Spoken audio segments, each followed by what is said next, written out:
నాగర్ కర్నూలు జిల్లా అచ్చంపేటలో ఉద్రిక్తతకు దారితీసిన ఘటన చోటు చేసుకుంది.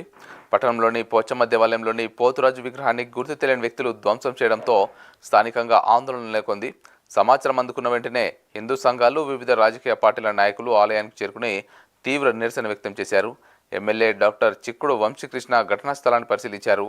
కాంగ్రెస్, బీజేపీ, బీఆర్ఎస్ కార్యకర్తలు కూడా ఆగ్రహం వ్యక్తం చేశారు.